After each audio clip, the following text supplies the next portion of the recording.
revenue stream, and this will often assist in funding or obtaining funding. So I've got a little chart here of what a typical project looks like. So I'll just let you look at that. It kind of summarizes what I've been saying about the multiplicity of arrangements. I've covered this a bit. So the investors in these funds tend to be, and when I say investors in funds, like I mean outside retail investors who are going to bring money to the table in terms of getting the project going. They tend to be compliance investors, less so in North America just because of the absence of regulatory markets. But some people are still looking ahead to a potential, say, WCI, or they may be in Alberta, for example. Reputational investors, this tends to be a bigger potential market because you have Europeans or large corporations who are looking for, credits, so-called huggable credits, so that they can retire them and use that basically as a part of their, promotional agenda. And then speculative investors.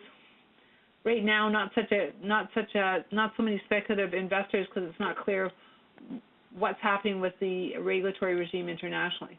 So the future of carbon financing for First Nations communities. Basically, I think communities are going to have to adopt the methods which resemble those found outside of communities or outside of First Nations communities, and sort of the more traditional financing approaches that you would find with any carbon project.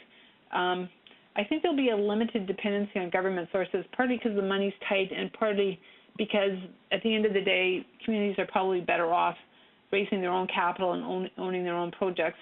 There will be a modification of the IBA approach to ensure that communities equal participation and that all projects meet all of the needs of the local community. And, communities will be looking at joint venture opportunities where they can bring land or other resources to the table in exchange for equity ownership participation, where outside interests provide most of the financing.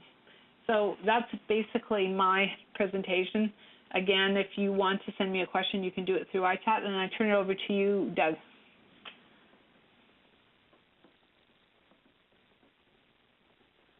Hello? Oh, I guess I'm supposed to be stepping in here.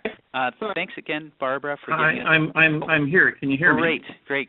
I guess we'll move on to Doug's presentation, and I'll let him introduce himself. All right. First of all, you can hear me, can you? Yes, we can hear you. Okay, good. I'm pushing the envelope on the technology here using Skype, the internet, and the WebEx software. First of all, a very quick introduction. I'm very much like Barb is in the sense that I'm a business lawyer working this space. My focus is more on the structuring of projects than on pure financing and securities related work. My history in the space goes back to 2000 when I was working in Indonesia as a lawyer doing conservation finance work before the Kyoto Protocol was actually adopted. So I'm one of the few people out there that still think there is a full-time job to be had as a lawyer working in carbon finance. I'm still optimistic about things in the long haul, notwithstanding all of the uncertainty. The issue of climate change and the need to effectively incentivize climate change mitigation activities will continue for the foreseeable future. My personal view is that it's going to be more intense. So notwithstanding all of the trouble we're having in North America in dealing with a regulatory regime, I'm confident that things will move forward eventually. So that this space is very it's very important to keep an eye on this space, even though there isn't as much happening in it as we would like, primarily because of the absence of national compliance regimes in the United States and in Canada.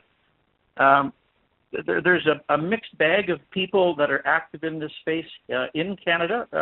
We have a lot of capacity in this space, and a lot of the people who are the most experienced have gained their experience outside of Canada. I include myself in that category in part. There are quite a few people who are much more well versed in the technical aspects of project validation and verification and those sorts of things than I am, and they're working around the globe. It truly is a global activity. I'm going to send you, hopefully this goes through, a little chat item. I'd like you at some point in time to go and look for two documents. One is called CDM in Charts. The latest version is version 13. And then the document called the CDM Pipeline. Now, you'll be able to find that at cdmpipeline.org. Now, CDM in Charts is by far the best technical document that I'm aware of that will lead you through the very complex ins and outs of carbon projects in the context of the United Nations Framework Convention and the Kyoto Protocol. The latest version also has hyperlinks that will allow you, if you're legally bent, to actually go into the UN document base and find the relevant document underpinning the particular. Oh, good. Thank you very much. Someone's just put up the web link. So please go to those. Go to the CDM and Charts and spend some time with it.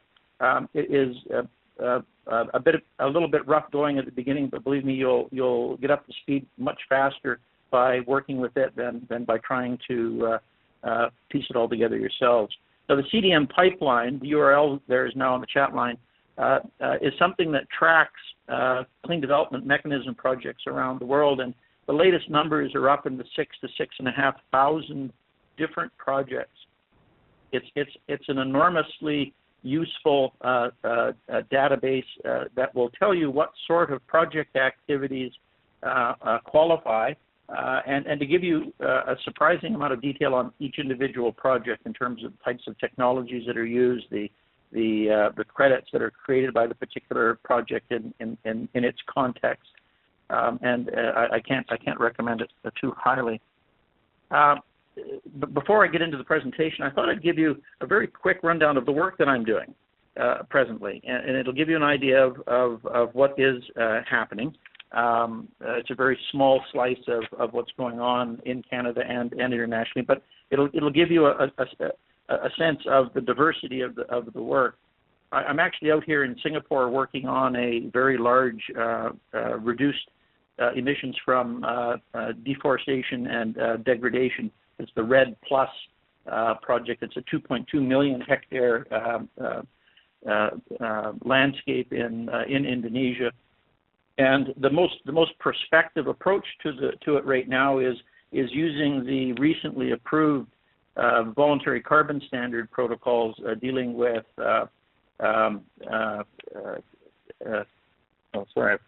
avoided planned logging. So this is a RED project that fits into a context where a forest is planned to be logged, and the project is to actually stop the logging and preserve the carbon sink. If we have time, we can come back to this. I can give you some of the details on that particular methodology. But it's a very large project. We're talking hundreds of millions of dollars of investment. It's a very large area of land, and very similar circumstances exist in Canada, particularly in the boreal forests, with some of the resource activities that are going on in Alberta and in Saskatchewan. The second project I want to describe quickly is it's a rather odd project. It's a in situ mining project where my client is the mineral rights holder, and he's looking to develop a resource that's 5,000 feet below the surface of the Earth, and it uses a carbon acid based solution, a very weak acidic solution, weaker than orange juice actually. But you produce the acid by combining CO2 with water. and when the weak acid, the carbon-based acid, is injected into